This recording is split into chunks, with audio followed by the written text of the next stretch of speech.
Come on, come on, come on, come and talk to me. You got my mind, all I wanna do is free you. Girlfriend, she was in the group, and at the time he pulled a pistol out on me. So, yeah. And you actually became cool after that? Well, not exactly. Today, we're diving into the story of one of the most iconic R&B groups to ever do it, Jodeci. These guys were the definition of 90s R&B, mixing smooth melodies with that raw edge. And trust me, their journey is full of wild twists. So, let's break down how these four brothers, K-Si, JoJo, Devontae, and Dalvin, made their mark, went through chaos, and came out legends. Beginning, you guys are all from North Carolina. Yeah. Well, me and Devontae actually were born in Hampton, Virginia. Oh, okay. And we moved to North Carolina at a really, really young age, so we basically from North Carolina. Right, and you and Devontae are brothers. Casey and JoJo are brothers. Absolutely. K-Si and JoJo Haley grew up surrounded by music in Monroe, North Carolina, with a gospel-singing dad and a mom who played piano, so they were practically born into it. Meanwhile, over in Hampton, Virginia, another set of musical brothers, Devontae and Dalvin DeGreat, were finding their groove. Devontae was already experimenting with producing and writing songs, while Dalvin was a pro on the drums. Music was a big deal in their family too, and their dad's influence definitely rubbed off on them. The two pairs of brothers crossed paths in the late 80s, hit it off, and decided to team up. They moved to New York City to chase their dreams, and before long, they caught the eye of Uptown Records founder Andre Harrell. Their fresh mix of R&B, hip-hop soul, and that early 90s swing caught on fast, and Jodeci was officially on the map. And it doesn't stop there. Music practically runs in the Haley family DNA. K-Si and JoJo's cousin, Fantasia Barrino, would go on to win American Idol in 2004, and their aunt, Grammy-winning singer Stephanie Mills, was a huge influence too.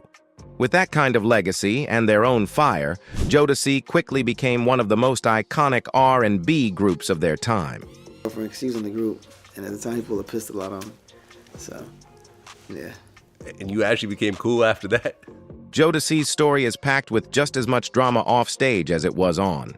At one point, things got so heated between K-Si and Mr. Dalvin over a girl that K-Si actually pulled a weapon on him. It was that intense. But through all the tension, Devontae Swing, the group's producer and creative force, kept his focus on the music and refused to let the group break up over personal drama. Devontae wasn't about to let one fight end it all. He saw the potential they had together.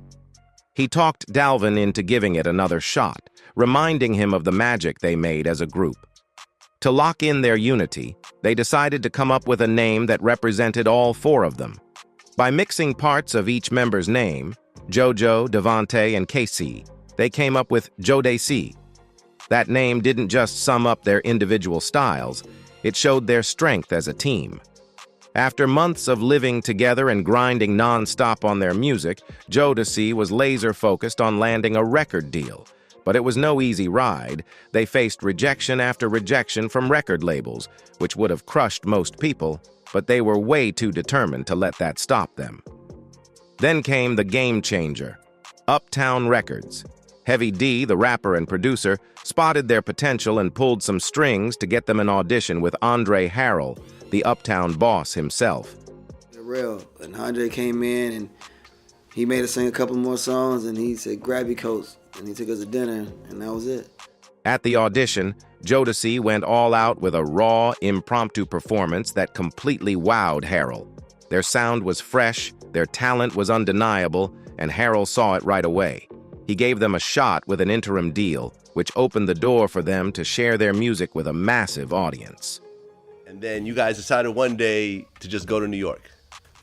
Yeah, with a little more detail than that, but that's pretty much the nuts and bolts. When Jodeci packed up and headed to New York City, they really jumped into the deep end. With no money and nowhere to stay, it was a huge shift from their hometown in North Carolina. But just when things were looking rough, Andre Harrell, the Uptown Records founder who believed in their talent, offered them a lifeline. He let them crash at his place. It was a huge break, letting them focus entirely on their music without stressing over where they'd sleep. New York was intense, way busier and edgier than what they were used to. But instead of letting the culture shock get to them, the guys threw themselves into recording nonstop. They had access to label-provided gear, and they didn't waste a second working around the clock on their debut album. All that hard work paid off big time, forever. My Lady blew up and put Jodeci on the R&B map for good. You know, history was made after that. And you guys signed the deal right then and there. We signed an interim deal, meaning that we wasn't going to talk to nobody else interested, and he wanted to bring us right back to New York. So he sent us to North Carolina and brought us. Forever, My Lady was a total game changer. They hit the R&B scene with this fresh mix of smooth melodies and hard-hitting beats thanks to Devontae Swing's killer production. Their style, blending R&B with a hint of New Jack Swing, set them apart from everyone else. But it wasn't just about catchy tunes. Jodeci's lyrics had something deeper going on. Instead of focusing on just the physical side of romance, they leaned into themes of love, loyalty, and respect. Songs like Forever My Lady, Stay, and Come and Talk to Me struck a chord because they talked about real connections and commitment. It was all about that emotional depth, and fans ate it up.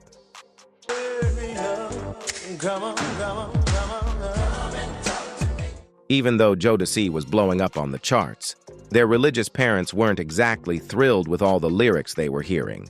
Some of the themes in Jodeci's songs didn't line up with the family's values, but their parents were still glad the guys were keeping it clean. No sketchy activities, just full focus on the music. But fame came with its own mess. JoJo later admitted that all the pressure led the group into non-stop partying and substance use, and it started spiraling out of control. The late nights and wild lifestyle took a real toll on them, straining their personal and professional relationships. Eventually, it started messing with their work ethic and even caused issues within the group and with people they worked with. JoJo say, I'm tired of this tired of your or some And so JoJo out the limo, Bobby Brown in the limo. As Bobby Brown as he's getting out of the limo, JoJo just fired on him. Bang! When Jodeci dropped their second album, Diary of a Mad Band, in December '93, it hit #1 on the Billboard charts, even with barely any push from Uptown Records. Their fan base was huge, and the music was strong enough to do the heavy lifting. But behind the scenes, things were getting messy. Dalvin wasn't happy with their record deal, calling it one of the worst deals ever. Despite selling millions, the group felt like they were barely seeing any of the cash. The money issues just added more tension between them, and if that wasn't enough, the drama kept spilling over into their personal lives. Casey's rocky relationship with R&B queen Mary J. Blige was all over the media. Between the relationship drama, the pressure of fame, and all the internal conflicts, things started to unravel and take a toll on the group's dynamic. Jodeci's road to fame had its fair share of chaos and headlines. At one point, Devontae Swing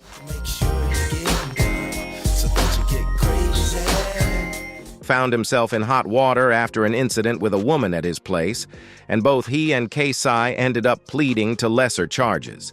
The whole ordeal wasn't exactly good press for the group. Former exec Virgil Sims couldn't help but notice just how far they'd strayed from their church-going roots. Those quiet, humble guys from back in the day, they were now rock star-level performers, notorious for trashing hotel rooms on tour.